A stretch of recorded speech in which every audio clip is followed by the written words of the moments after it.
MLC seat కోసము నేను ఒక భారతీయ పౌరుడిగా పోటీ చేస్తున్నాను.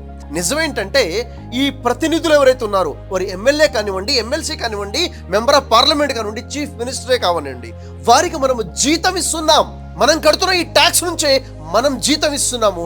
జీతం తీసుకునే జీతగాళ్ళు రాజుల్లా ఫీల్ అవుతున్నారు. స్వాములుగా ఉండవలసిన ప్రజలు బానిసలుగా ఫీల్ అయిపోతున్నారు. ఎందుకు నీ స్పృహ లేకుండా పోయింది అంటే రాజ్యాంగ అవగాహన లేకపోవటం వల్ల. మీకు ఒక ఉదాహరణ చెప్తాను, చాలా జాగ్రత్తగా వినండి. ఒక వ్యక్తి ఉద్యోగం కోసం కంపెనీలో జాబ్ అప్లై చేసుకున్నాడు. అబద్ధాల ఆధారంగా ఉద్యోగం వచ్చింది. కొంతకాలం తర్వాత తెలిసిపోయింది అతని సర్టిఫికెట్స్ ఫ్రాడ్ అని, తను చెప్పింది అబద్ధాలని. అప్పుడు కంపెనీ ఏం చేస్తుంది? యాక్షన్ తీసుకుంటుంది, లీగల్ యాక్షన్ తీసుకుంటుంది, అతన్ని పనిష్ కూడా చేస్తుంది. ఇక భవిష్యత్తులో ఎక్కడ కూడా జాబ్ అప్లై చేసే అవకాశం లేకుండా కూడా చేస్తుంది.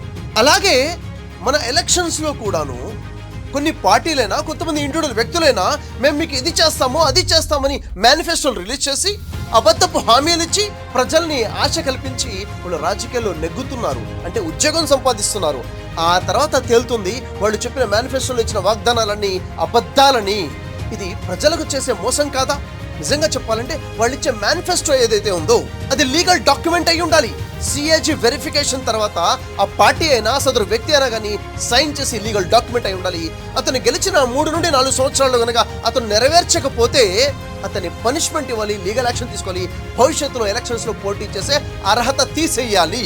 అదేవిధంగా ఒక వ్యక్తి ఎమ్మెల్యే గానో, ఎమ్మెల్సీ గానో, ఎంపీ గానో గెలిచిన తర్వాత తను సక్రమమైన పరిపాలన చేయకపోతే తను రీకాల్ చేసే హక్కు కూడా ప్రజలకు ఉండాలి. ప్రతి ఎడ్యుకేటెడ్, ప్రతి యువత రాజకీయాల్లోకి రావాల్సిన పరిస్థితి ఉంది. దేశాన్ని సురాజ్యంగా మార్చుకోవాల్సిన అవసరం ఉంది. దీంట్లో మొదటి అడుగుగా తెలంగాణ రాష్ట్రంలో అతి త్వరలో జరగబోతున్నటువంటి గ్రాడ్యుయేట్ ఎమ్మెల్సీ ఎలక్షన్స్లో ఏదైతే వరంగల్, ఖమ్మం, నల్గొండ ఎమ్మెల్సీ సీట్ కోసము నేను ఒక భారతీయ పౌరుడిగా పోటీ చేస్తున్నాను. ప్రతి ఒక్క నియోజకవర్గం నుంచి నాలాంటి ఒకడు ముందుకొస్తాడని, అందరూ ఏకమై ఏకం భారత్ పేరుతో నేను సైతం సురాజ్యం కోసము అడుగులేస్తానని మీ అందరిని ఆహ్వానిస్తున్నాను. ఈ నెంబర్కి కాల్ చేయండి. మీ కాంట్రిబ్యూషన్ ఎలా ఉంటుందో, మీ సపోర్ట్ ఎలా ఉంటుందో, మీరు ఎలా సమయం ఇవ్వగలుగుతారో తెలియచేయండి. భారత్ మాతాకి జై. సురాజ్య సాధనే ధ్యేయం.